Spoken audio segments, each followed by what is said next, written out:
What if the systems you protect become the weapon used against you? Commander Mary Thompson sat motionless in the defendant's chair, her cybersecurity ribbons creating a digital constellation across her dress blues. The weight of her clearances seemed heavier than the accusations hanging over her head.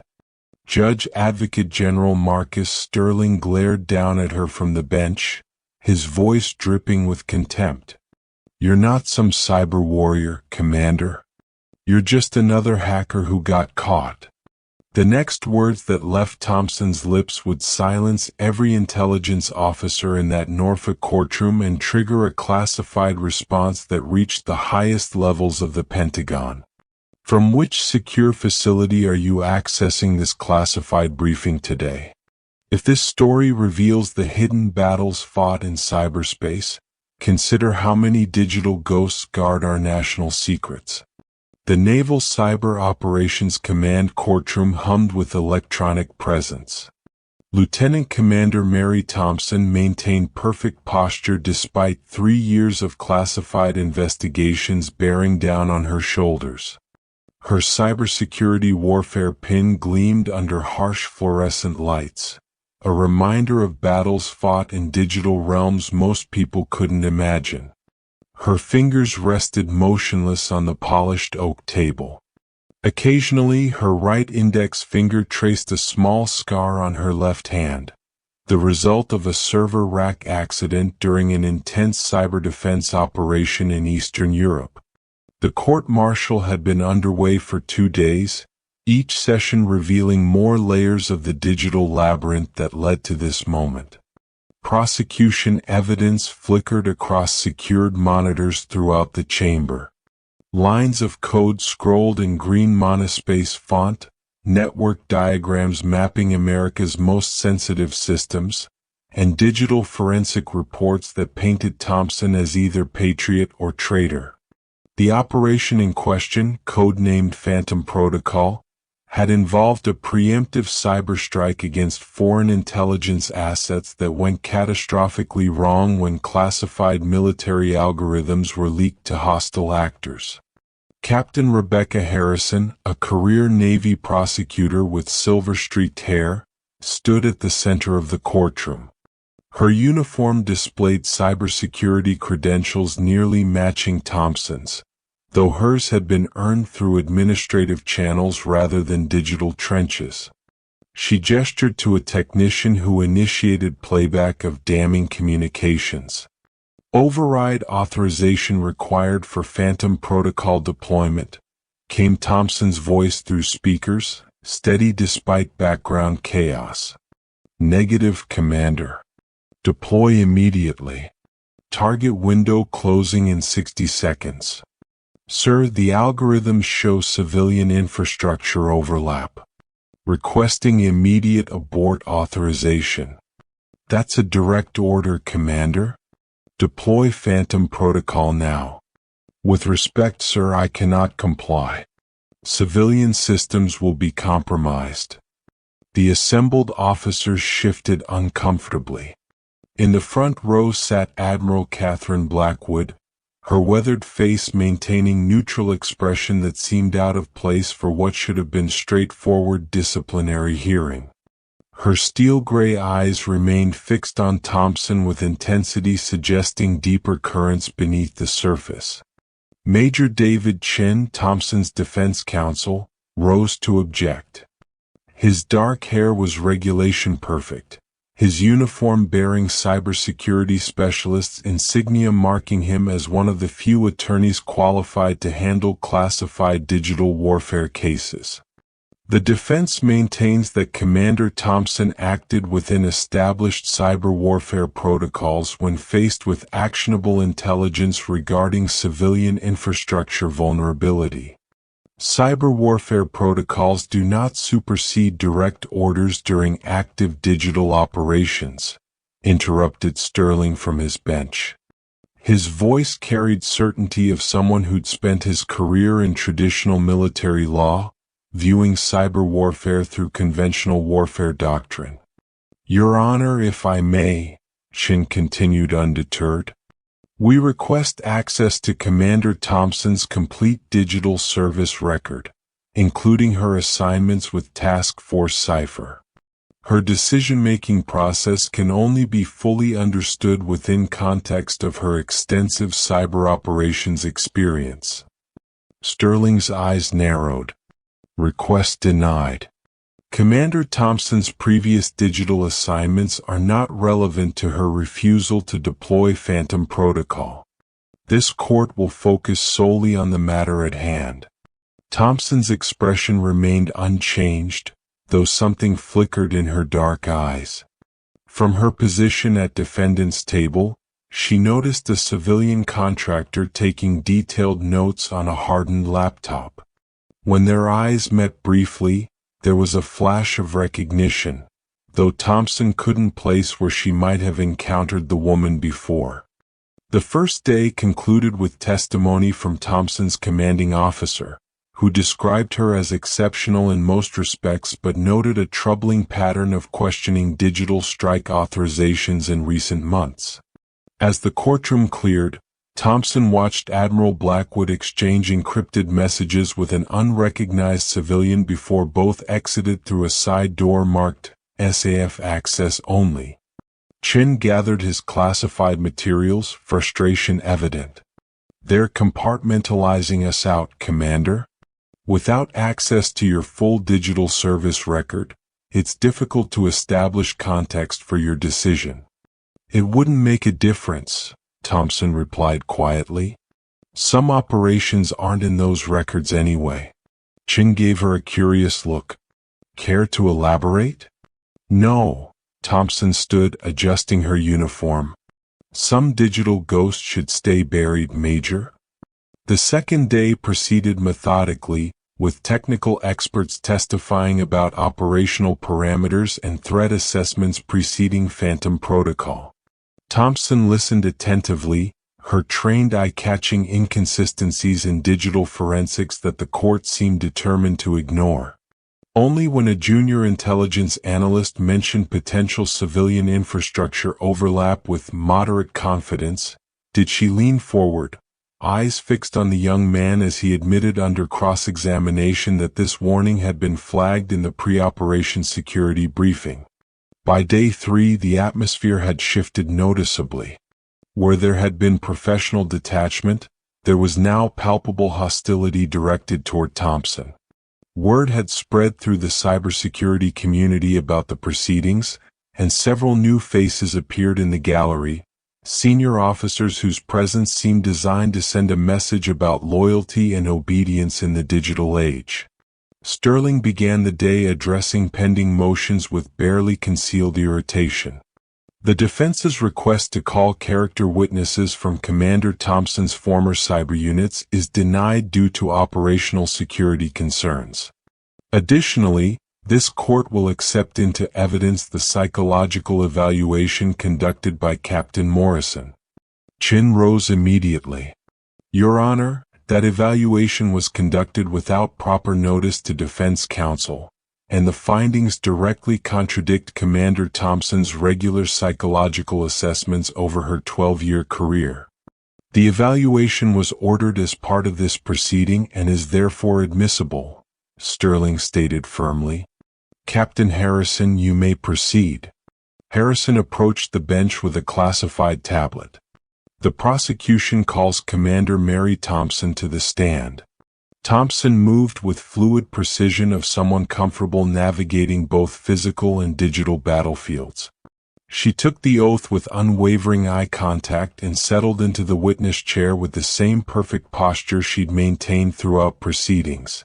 If she was concerned about facing direct examination, her demeanor betrayed nothing. Harrison began with standard questions about training, digital deployment history, and cyber command experience. Her approach was methodical, establishing Thompson's expertise before systematically undermining it. When she shifted to Operation Phantom Protocol, her tone hardened considerably. "Commander Thompson, would you describe yourself as risk-averse in digital operations?" "I would describe myself as risk-appropriate, Captain," she answered evenly. And yet Captain Morrison's evaluation suggests you suffer from what he terms digital decision paralysis when faced with high-stakes cyber operations. Would you say that's accurate? I would not. Harrison paced slowly before the witness stand. Your team was specifically selected for Phantom Protocol because of its complexity and digital precision required. Did you feel overwhelmed by the cyber warfare responsibilities? No, Thompson replied steadily. My team was fully prepared for the operational parameters as briefed. Then please explain to this court why, when given a direct order to deploy a classified cyber weapon, you suddenly determined you knew better than your entire chain of command. Thompson took a measured breath. The digital landscape had changed, Captain. New intelligence indicated civilian infrastructure integration with target networks. Proceeding with Phantom Protocol would have caused massive civilian casualties and violated both our cyber warfare ethics protocols and international law. Would you say your emotional sensibilities made you hesitate when national security was on the line? Harrison asked, her tone deliberately provocative. The courtroom tensed. Several cyber warfare specialists in the gallery shifted uncomfortably at the gendered implication. Objection. Shin was on his feet immediately. That question is inappropriate, irrelevant, and reflects outdated stereotypes about women in cyber warfare. I'll allow it, Sterling ruled, surprising even Harrison. The commander's decision-making process is central to these proceedings. Thompson's expression remained unreadable, though something dangerous flickered in her eyes.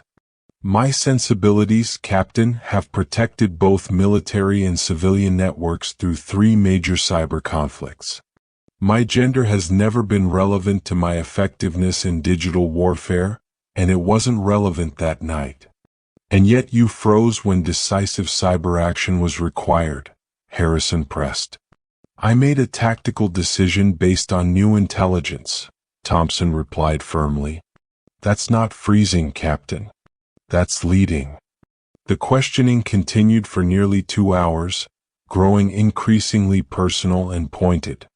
When Thompson attempted to reference a previous operation, codenamed Silver Circuit, as precedent for her decision-making process, Sterling immediately cut her off. That operation is not relevant to these proceedings and is outside the scope of this court-martial, he declared firmly. With respect, Your Honor, Thompson countered, the digital signatures and civilian infrastructure patterns between Silver Circuit and Phantom Protocol directly informed my assessment of the situation. The court has ruled, Commander, Sterling said sharply. Move on, Captain Harrison. As the day's proceedings neared conclusion, Harrison circled back to the psychological evaluation. Commander, if not digital decision paralysis, how would you characterize your refusal to follow orders that night? Moral clarity, Thompson replied without hesitation. Moral clarity, Harrison repeated skeptically.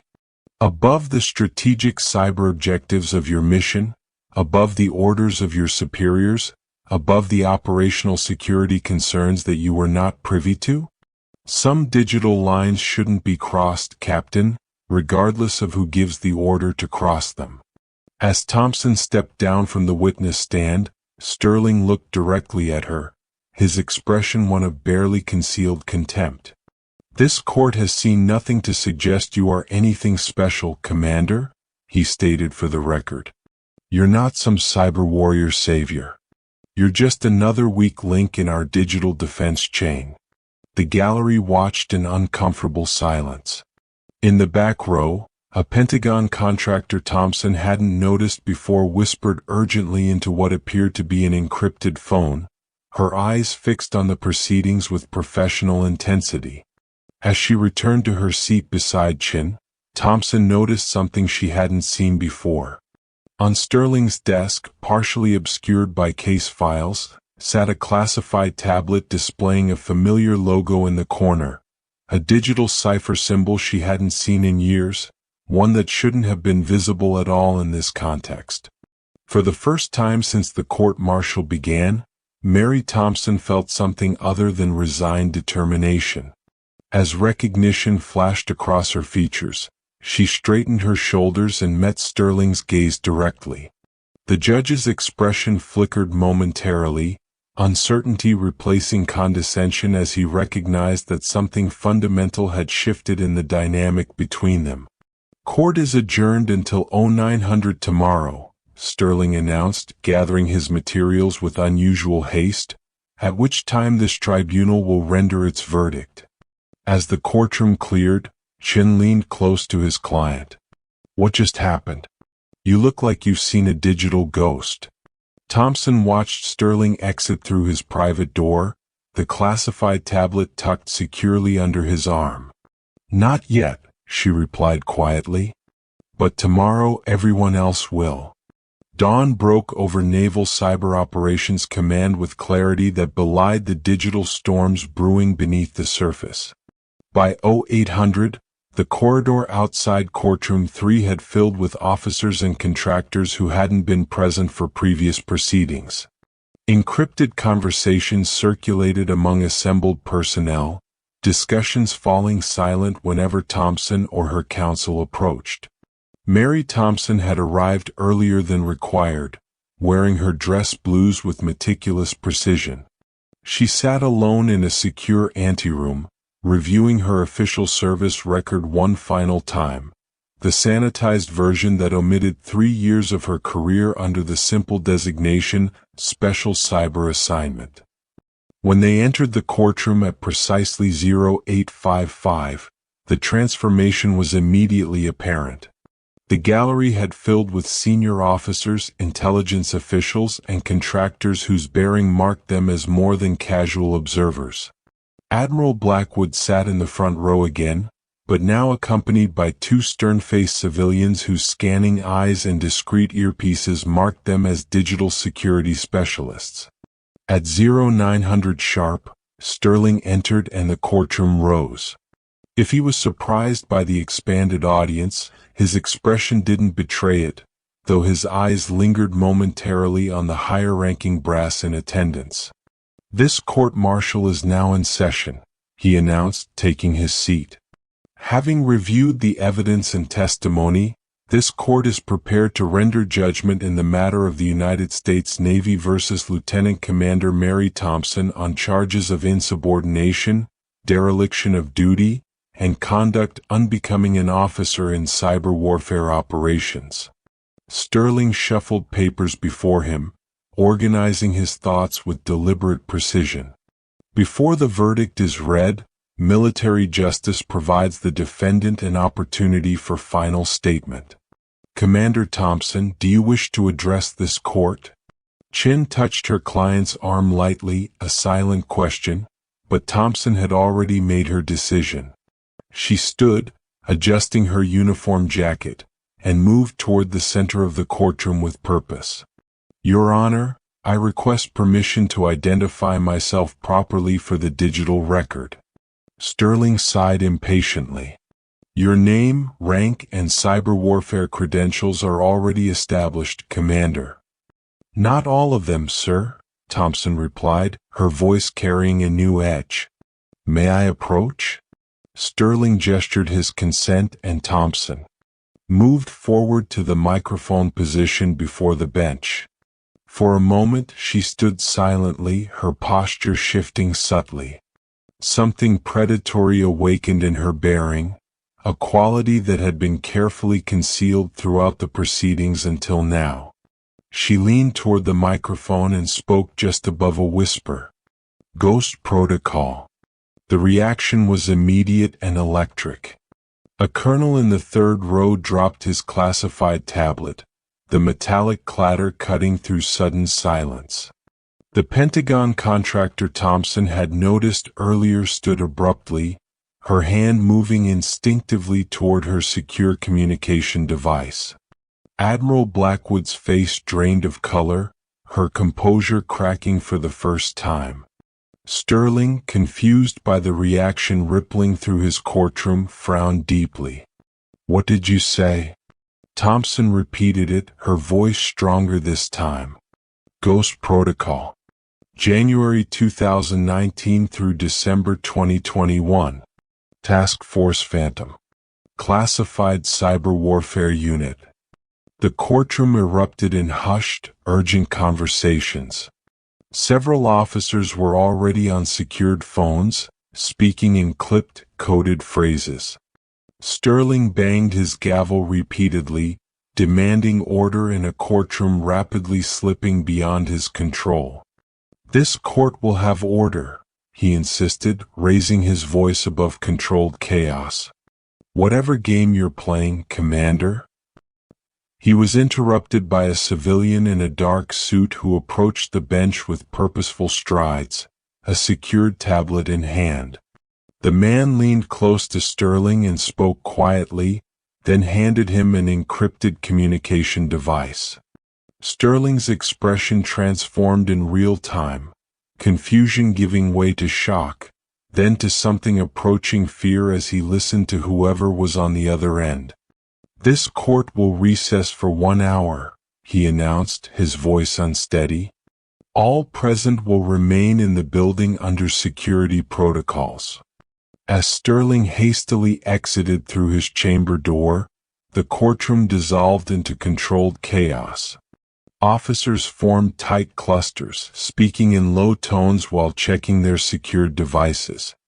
Blackwood herself approached Thompson directly, ignoring protocol entirely.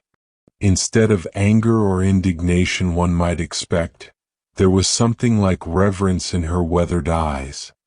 Commander, it's been a long time. 2 years, 7 months, Admiral, Thompson replied evenly. We thought you were gone forever, Blackwood said quietly, using the euphemism common in classified operations. Some days I was, Thompson answered. When court reconvened exactly 1 hour later, the transformation was complete. Sterling was no longer present at the bench. In his place sat Admiral Sarah Kendrick, a legendary figure in naval cyber warfare circles whose presence sent a clear message about the gravity of the situation. This tribunal is now in session, Admiral Kendrick announced, her authoritative voice requiring no gavel to command attention. In light of newly accessible classified information, this court-martial is hereby dissolved by direct order of the Joint Chiefs of Staff. She turned her attention directly to Thompson. Commander, please approach. Thompson moved forward with military precision. Kendrick descended from the bench and met her halfway, an unprecedented break with court protocol that signified something momentous to all present. From a secured case, Kendrick withdrew Thompson's classified access credentials, ceremonially returning them to her, the symbolic restoration of trust and digital authority. Commander Thompson, on behalf of the United States Navy and the entire cybersecurity community, I extend our deepest apologies for this misunderstanding, Kendrick said, her voice carrying to every corner of the hushed courtroom. Your service record has been amended to accurately reflect your actions during Operation Phantom Protocol, which are now recognized as consistent with the highest traditions of naval cyber warfare service. Without explicitly confirming classified details, Kendrick made it clear that Thompson was not merely a cyber warfare specialist, but had commanded Ghost Protocol, a specialized unit whose digital operations remained among the most closely guarded secrets in military cyber warfare history. Commander Thompson's refusal to deploy Phantom Protocol was not an act of weakness or digital indecision, Kendrick explained. Based on her unique operational experience, she recognized cyber signatures matching a previous operation with catastrophic outcomes. She wasn't disobeying orders. She was preventing a recurrence of circumstances that had previously resulted in the compromise of American cyber assets. As Admiral Kendrick concluded the proceedings, she addressed Thompson once more. "You are released from these proceedings, Commander. Report to my office at 0800 tomorrow for new assignment parameters." Through the reinforced window, Thompson watched as Judge Sterling was escorted to a waiting vehicle by two Naval Criminal Investigative Service officers, his career effectively terminated, his reputation destroyed by the classified truth he had tried to suppress. The next morning, Thompson stood before Admiral Kendrick's desk in her immaculate dress blues. Between them lay a hardened case containing classification levels so high that most cyber warfare officers would never know they existed. "I've been authorized to offer you reinstatement to active cyber operational status under direct Pentagon authority," Kendrick said. "A new unit command, one with full awareness of past mistakes and digital safeguards to prevent their recurrence." Thompson considered the offer carefully. "I accept, but I have conditions. I select my own team. I maintain direct communication with you. And I want the families of my previous team members to receive the full benefits they deserve." Kendrick nodded solemnly. "Agreed on all counts. What do we call this new unit?" Thompson thought of the digital memorial, the classified sacrifices, and the mission now before them. "Echo Vigil," she decided, "because we stand watch for those who no longer can." As her new team briefed her on their first potential operation, Thompson felt her fallen teammates present in spirit, guiding this new beginning. Justice would come, not in a courtroom with public vindication, but in the digital shadows where her team had always operated best.